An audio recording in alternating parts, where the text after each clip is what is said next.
What's up, YouTube family? We back at it again. This time, switching up the format a little bit different. Before we move any further, please like, share, and subscribe. But let's get into the topic. As many of you know, Charlie Kirk, who was a conservative activist, but very well known for his prove me wrong debate. So what he would do is he would go on to like a campus set up, and he would invite students to do just that, prove him wrong. A lot of his views were very, very conservative and wasn't necessarily a fan favorite. Unfortunately, this individual was murdered while in Utah at, ironically, one of these prove me wrong debates. At this moment, the killer is still at large. They are arguing that they do have the name of the killer, but they have yet to bring this person to justice. I wanted to hop on here and I wanted to speak to a few things, right? Especially on social media, there's been a lot that's being put out. You have people who are actually celebrating the death of this individual who, you know, might I remind you, is a father. He's a husband, you know, he's somebody's child. He means something to someone. And what I mean by that is we are all entitled to our opinion, but to celebrate someone's death, I feel it speaks a lot to the person who's celebrating. You understand? I don't agree with everything that this person, you know, has stated. To be honest, I probably didn't agree with most of it. But I will never celebrate someone being murdered.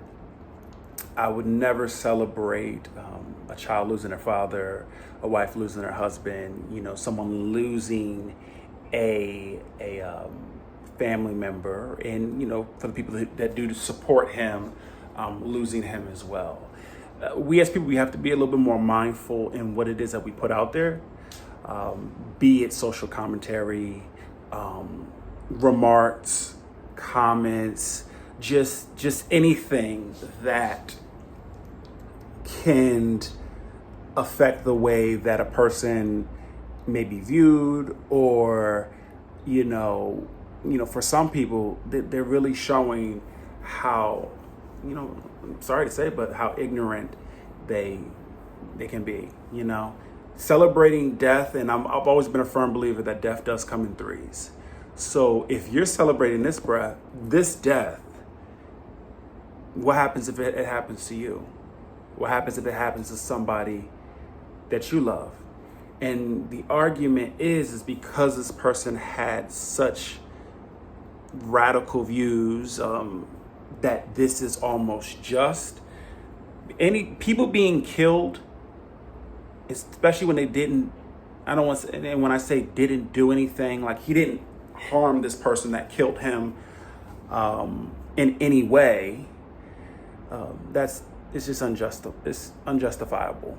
It really is. And people really need to take a step back and reflect on themselves to see why they feel so comfortable reacting this way, as well as understanding that, you know, it is inappropriate, and imagine how they would feel if they were in that circumstance. They're mourning their husband, and the world is telling you how horrible of a person he was, and, you know, you're mourning your father, and people are literally toasting to his death. So I just pretty much just hopped up here to kind of just remind people that it's okay to practice silence. You know, everything doesn't need your social commentary, you know. And yes, we do live in a world where, for most of us, we do have freedom of speech. But understand that your freedom of speech does come at a cost, and it shouldn't be taken lightly. So just please be more mindful when discussing, you know, very intimate details, or shall I say, like, you know, just anything anything, just please be more mindful. And let's just, try to love up a little bit on each other and just be a little bit more respectful to each other, because we would hate for the shoe to be on the other foot and it happened to somebody that we, or that some shall say they care a little bit more about. So, leave in the comment section how you feel about it. I am looking to implement more social commentary into this channel. I'm going to do a video on why I'm doing that a little bit later, so you probably see that maybe later this week. And from there, please like, share, and subscribe, and I'll catch you on the flip side.